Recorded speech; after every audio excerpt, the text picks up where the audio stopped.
ചെന്താമര തന്റെ ഭാര്യയെയും മകളെയും മരുമകനെയും കൊല്ലാൻ പദ്ധതിയിട്ടിരുന്നുവെന്ന് ചെന്താമര മൊഴി കൊടുത്തിരിക്കുന്നു. ജാമ്യത്തിലിറങ്ങി 3 പേരെയും കൊലപ്പെടുത്തി തിരികെ ജയിലിലേക്ക് പോകാനായിരുന്നു പദ്ധതിയെന്നും ഇയാൾ പോലീസിന് മൊഴി നൽകി. മാട്ടായിയിൽ നിന്നിറങ്ങി രാത്രി തിരികെ വന്നത് 2 പേരെ കൂടി കൊല്ലുക, വക വരുത്തുക എന്ന ലക്ഷ്യത്തോടെ ആയിരുന്നുവെന്നും ചെന്താമര പോലീസിനോട് പറഞ്ഞിരിക്കുകയാണ്. ആലത്തൂർ ഇൻസ്പെക്ടർ TN ഉണ്ണികൃഷ്ണന്റെ നേതൃത്വത്തിലായിരുന്നു പ്രതിയുടെ മൊഴിയെടുത്തത്. ചോദ്യം ചെയ്യലിൽ യാതൊരു കൂസലുമില്ലാതെയായിരുന്നു ഇയാൾ ഇരുന്നതെന്നതും ശ്രദ്ധേയം.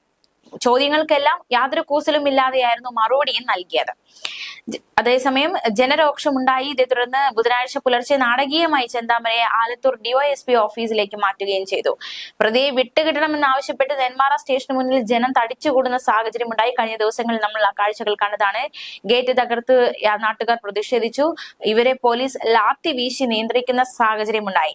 ഇന്ന് പ്രതിയെ വൈദ്യ പരിശോധനയ്ക്ക് വീണ്ടും വിധേയമാക്കും. പ്രതിയെ വൈദ്യ പരിശോധനയ്ക്ക് വിധേയമാക്കിയിട്ടുണ്ട്. ഇയാൾ വിഷം കഴിച്ചിട്ടില്ല എന്ന ഏറ്റവും പുതിയ വിവരവും ഇപ്പോൾ പുറത്തു വരുന്നുണ്ട്. നേരത്തെ ഇയാളുടെ വീട്ടിൽ നിന്നും വിഷക്കുപ്പി കണ്ടെത്തിയിരുന്നു. പാതി ഒഴിഞ്ഞ നിലയിലായിരുന്നു വിഷക്കുപ്പി. അതുകൊണ്ട് തന്നെ ഇയാൾ വിഷം കഴിച്ചിട്ടുണ്ടോ എന്ന സംശയവും ശക്തമായിരുന്നു. പക്ഷേ ഇപ്പോൾ വൈദ്യ പരിശോധനയിൽ വിഷം കഴിച്ചിട്ടില്ല എന്ന് തെളിഞ്ഞിരിക്കുകയാണ്. എന്തായാലും അതിനുശേഷം മജിസ്ട്രേറ്റിന് മുന്നിൽ ഹാജരാക്കും.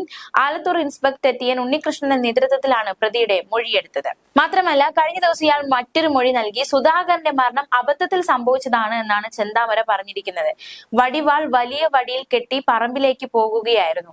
ഈ സമയം സുധാകരൻ സ്കൂട്ടറുമായി വന്ന് തന്നെ ഇടിക്കാൻ ശ്രമിച്ചു.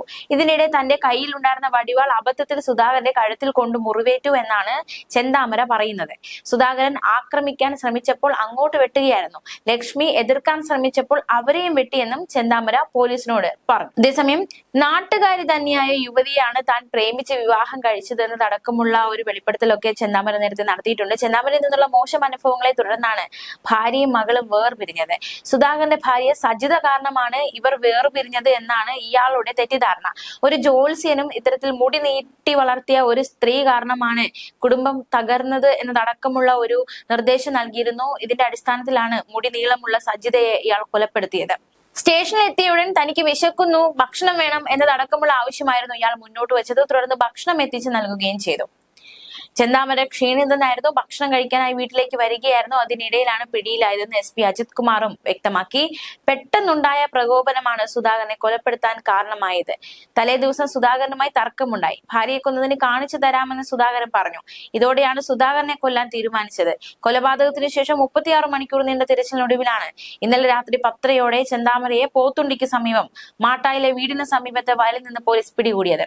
പോത്തുണ്ടി മലയിലായിരുന്ന പ്രതി വിശന്നപ്പോൾ താഴെ ഇറങ്ങിയതായിരുന്നു.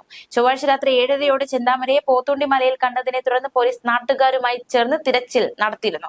തിരച്ചിൽ അവസാനിപ്പിച്ചതായി പ്രതീതി ഉണ്ടാക്കി ശേഷമായിരുന്നു ഇയാൾ വീട്ടിലേക്ക് ഭക്ഷണം കഴിക്കാൻ എത്തിയതും പോലീസ് പിടികൂടിയതും.